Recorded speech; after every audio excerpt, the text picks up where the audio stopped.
करोड़ों दर्शकों का मिल रहा साथ। एमपी की बात एमपी न्यूज के साथ। नमस्कार, आप देख रहे हैं एमपी न्यूज और मैं हूं आपके साथ साक्षी जैन। छिंदवाड़ा जिले की अमरवाड़ा सीट पर उपचुनाव संपन्न होने के बाद अब भारतीय जनता पार्टी और कांग्रेस ने सीहोर जिले की बुधनी और विजयपुर विधानसभा सीट पर होने वाले उपचुनाव की तैयारियां शुरू कर दी है। बीजेपी ने दोनों ही सीटों के लिए प्रभारी व सह प्रभारी नियुक्त किए हैं। वहीं पीसीसी चीफ जीतू पटवारी ने भी वहां डेरा जमाना शुरू कर दिया है। जिसकी अधिक जानकारी के लिए हमारे साथ हमारे संवाददाता संदीप मीणा जुड़ गए हैं। संदीप, क्या कुछ तैयारी बीजेपी और कांग्रेस की देखी जा रही है?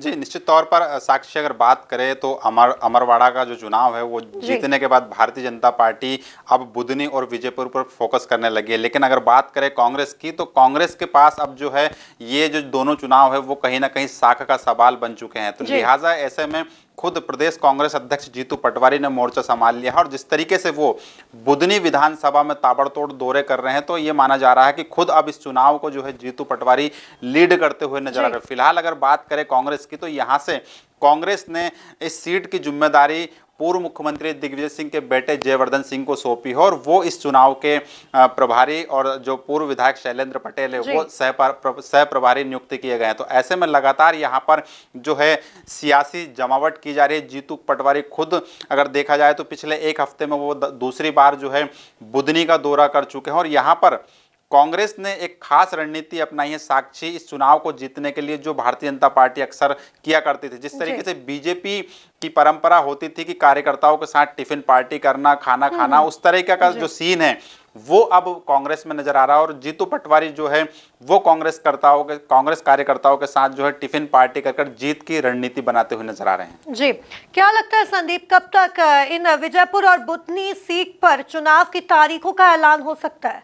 फिलहाल मैं बता दूं साक्षी कि यहाँ पर तारीखों का ऐलान नहीं हुआ है, लेकिन जिस तरीके से यहाँ पर कांग्रेस ने जो है अपने सियासी दौरे तेज किए हैं, उससे ये लग रहा है कि कहीं ना कहीं जल्द ही इन दोनों ही सीट पर चुनाव संपन्न हो सकते हैं, चुनाव की तारीखें घोषित हो सकती है। फिलहाल ये निश्चित नहीं है, ये कहा यह भी जा रहा है कि साल के अंत में चुनाव होने को है। लेकिन जिस तरीके से कांग्रेस ने यहाँ पर मोर्चा संभाल रहा है, तो कहीं ना कहीं ये माना जा रहा है कि कांग्रेस को जो है ये चुनाव होने की जो नज़दीक तारीख आने का जो है आभास हो चुका है। और ऐसे में चुनावी मुनादी बजने से पहले ही कांग्रेस ने मैदान संभाल लिया और लगातार जिस तरीके से सियासी सरगर्मियां बढ़ रही है, जिस तरीके से कार्यकर्ता मुस्तैद हो रहे हैं कांग्रेस के, बीजेपी के, तो तमाम तरीके से ये माना जा रहा है कि जल्द ही आने वाले समय में निर्वाचन आयोग जो है बुधनी और विजयपुर सीट को लेकर जो है चुनाव की तारीखों का ऐलान कर सकता है। जी, अगर प्रत्याशियों की बात की जाए तो क्या लगता है बीजेपी और कांग्रेस की इन दोनों सीटों पर, बुधनी और विजयपुर सीट पर, किन किन प्रत्याशियों के नाम दौड़ में हैं?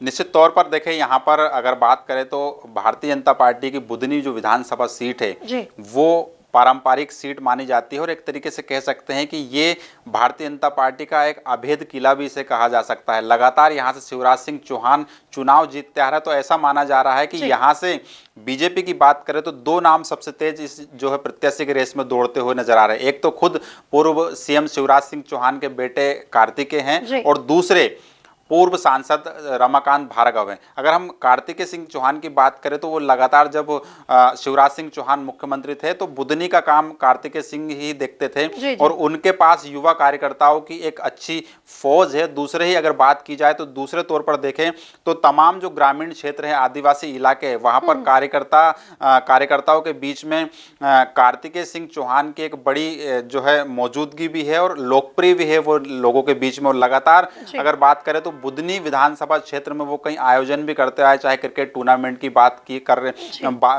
की जाए या फिर तमाम जो है सरकार की योजनाओं का लाभ दिलवाने की बात हो। तो इस तरीके से कार्तिकेय सिंह चौहान समय समय पर बुधनी विधानसभा में मौजूद रहे और अभी भी वो लगातार बुधनी विधानसभा का दौरा कर रहे हैं। अगर रमाकांत भार्गव की बात करें तो रमाकांत भार्गव को टिकट देने की दावेदारी इसलिए ज़्यादा हो गई है क्योंकि रमाकांत भार्गव ने ही लोकसभा चुनाव के दौरान जो है शिवराज सिंह चौहान के लिए अपनी सीट छोड़ी है विदिशा। तो ऐसे में ये माना जा रहा है कि भारतीय जनता पार्टी जो है परिवारवाद को दरकिनार करते हुए कहीं ना कहीं, क्योंकि चूंकि शिवराज सांसद है और ऐसे में अगर कहीं ना कहीं कार्तिकेय सिंह चौहान को टिकट दिया जाता है तो एक परिवारवाद का जो है संदेश भारतीय जनता पार्टी के ऊपर जो है एक दाग लगेगा। तो ऐसे में इस दाग से बचने के लिए रमाकांत भार्गव का नाम चल रहा है और उम्मीद ये भी की जा रही है कि रमाकांत भार्गव के नाम पर ही टिकट देने का विचार भारतीय जनता पार्टी कर रही है।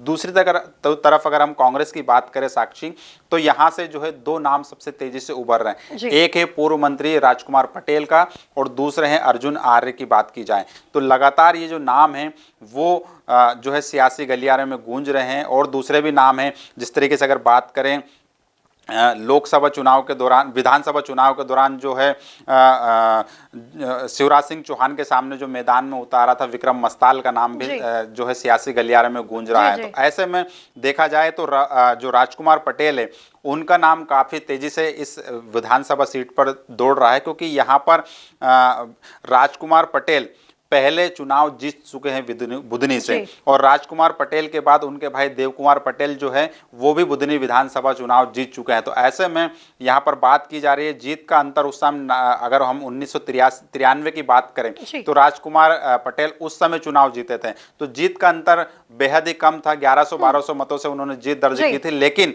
जिस तरीके से राजकुमार पटेल कांग्रेस कार्यकर्ताओं के बीच लोकप्रिय नजर आ रहे हैं, जिस तरीके से उनकी डिमांड बढ़ी है और जिस तरीके से वो पीसीसी चीफ की बात की जाए या फिर जयवर्धन सिंह की बात की जाए, उनके साथ लगातार क्षेत्र में सक्रिय है, तो ये माना जा रहा है कि यहाँ से जल्द ही कांग्रेस पार्टी जो है राजकुमार पटेल के नाम का ऐलान कर सकती है। जी, तो कुल मिलाकर देखा जाए तो छिंदवाड़ा की अमरवाड़ा सीट पर हुए उपचुनाव के बाद अब कांग्रेस और बीजेपी सीहोर के बुधनी और विजयपुर सीट के उपचुनाव की तैयारियों में जुट गई है और लगातार ही संपर्क करती कार्यकर्ताओं से नजर भी आ रही है। अब देखना होगा कि उपचुनाव की तारीखों का ऐलान कब तक हो पाता है। तब तक के लिए आप बने रहिए एमपी न्यूज के साथ। नमस्कार। करोड़ों दर्शकों का मिल रहा साथ, एमपी की बात एमपी न्यूज के साथ।